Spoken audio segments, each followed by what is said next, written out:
Rated SPG. Striktong patnubay at gabay ng magulang ang kailangan. Maaaring may masiselang tema, lengguwahe, karahasan, sexual, horror o droga na hindi angkop sa mga bata. Isang mapagpalang araw mga kapuso, narito ang mga pinakamainit na tagpo sa Apoy sa Dugo.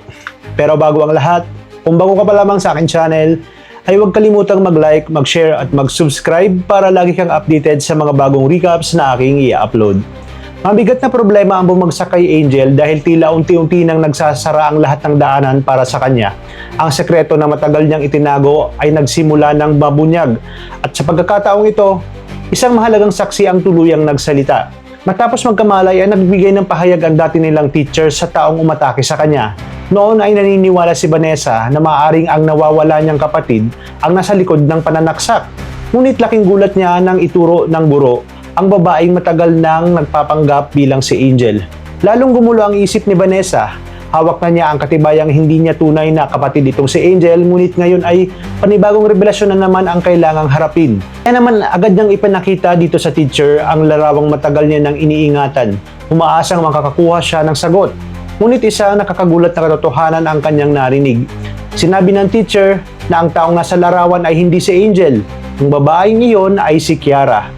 At siya rin umano ang mismong sumagsak sa kanya. Dahil dito, mas lalo pang luminaw ang palaisipan na matagal nang bumabagabag sa lahat. Hindi nagtagal, nagsimula ng kumilos ang mga otoridad, sinailalim sa reklamo at paghahanap ang babaeng matagal nang gumagamit ng maling pagkakakilanlan.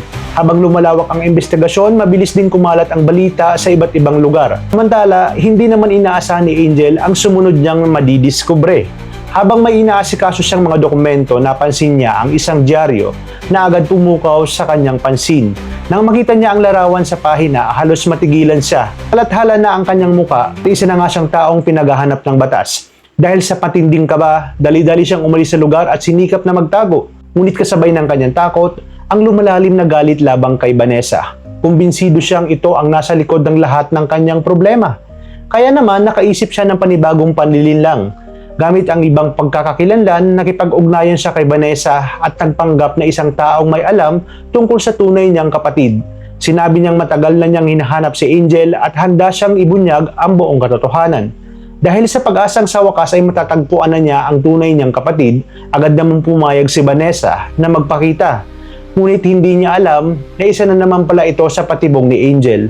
Habang papalapit na siya sa itinakdang lugar, dala-dala niya ang pag-asang makakakuha ng mahahalagang sagot. Ngunit sa halip na katotohanan, isang pamilyar na muka ang sumalubong sa kanya. Walang iba kundi si Angel. Sa isang iglap, napagtanto ni Vanessa na muli siyang niloko ng babaeng matagal nang sumira sa kanyang buhay at pamilya. Ngunit ngayong alam na niya ang buong katotohanan, hindi na siya basta-basta malilinlang.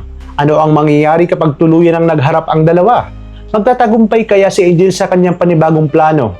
O ito na nga ang simula ng kanyang tuluyang pagbagsak? Susunod na mga tagpo ay tiyak na puno ng tensyon, habulan at mga revelasyong hindi inaasahan. Kaya sa kanila ang mapupuruhan sa mangyayaring kagimbal-gimbal na pangyayari sa isang aksidente. Ang dapat nating pakaabangan sa susunod na episode ng Apoy sa Dugo.